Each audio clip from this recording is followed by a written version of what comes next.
आज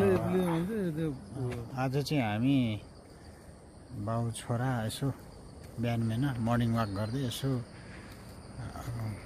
घर छेउको वनमा चाहिँ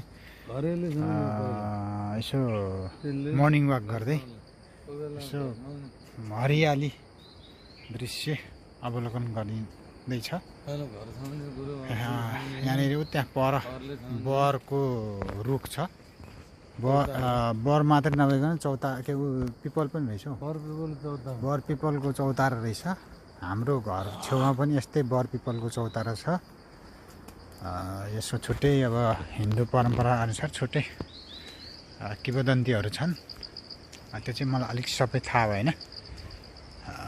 यतातिर विभिन्न झार उयो लाम्चो लाम्चोले के भन्छ पारे त्यो यता आउनु न, यता आउनु।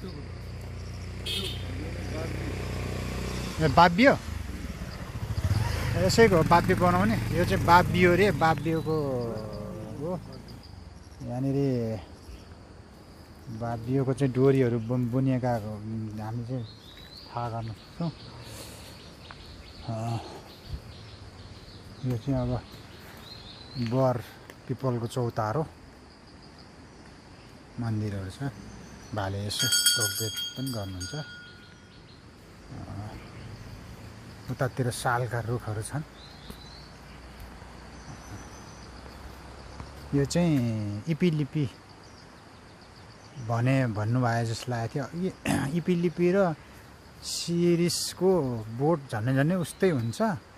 अनि यो चाहिँ मैले त्यो केरा पकाउँदा प्रयोग गर्ने सिरिस भन्ने सोचेको थिएँ। बाले भनेअनुसार चाहिँ फेरि यो सिरिस रहेछ कि काइयो पनि हो कि बा उयो चाहिँ के हो? यो काइयोको बोट जस्तो नि छ। फेरि त्यो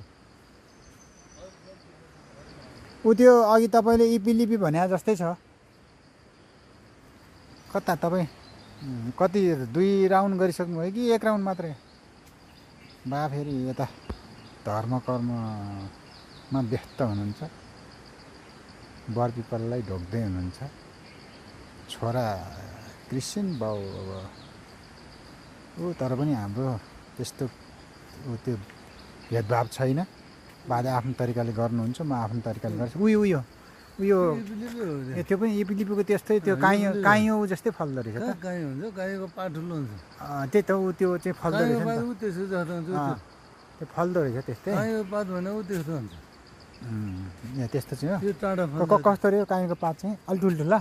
त्यसको जस्तो ठुल्ठुला काइयो भन्ने नि त्यस्तै हुन्छ। काइयोको पात चाहिँ अलि ठुल्ठुलो हुन्छ। यो चाहिँ त्यो काइयो फले जस्तै छ। त्यो चाहिँ ल साथीहरू आजलाई यति। यो बिहान झन्डै यहाँनिर 6 साढे 6 बजिसक्यो। बत्ती निमाखेन। हाम्रो पावर हाउस नजिक भएको हामी पऱ्यौँ। त्यही भएर हाम्रोमा यहाँ चाहिँ बत्ती बलिरहेको छ। मजाले बत्तीहरू बलिरहेको छ। बत्ती बलिरहेको उता चाहिँ तल चाहिँ हाम्रो त्रिशुलीको नहर, जहाँ चाहिँ ड्याम, पानीको ड्याम बनाएर चाहिँ उता तल प्राधिकरणमा पठाइन्छ।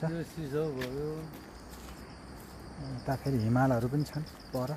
अलि हिमाल चाहिँ देखिँदो रहन्छ। पहाडहरू चाहिँ छ।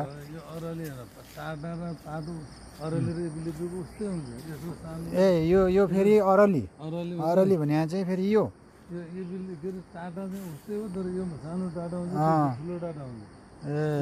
यो अरली काँडैले भने यही हो। यो अरली काँडैले भन्ने एउटा गीत हामीले सुनिन्थ्यो, त्यो पो रहेछ यो।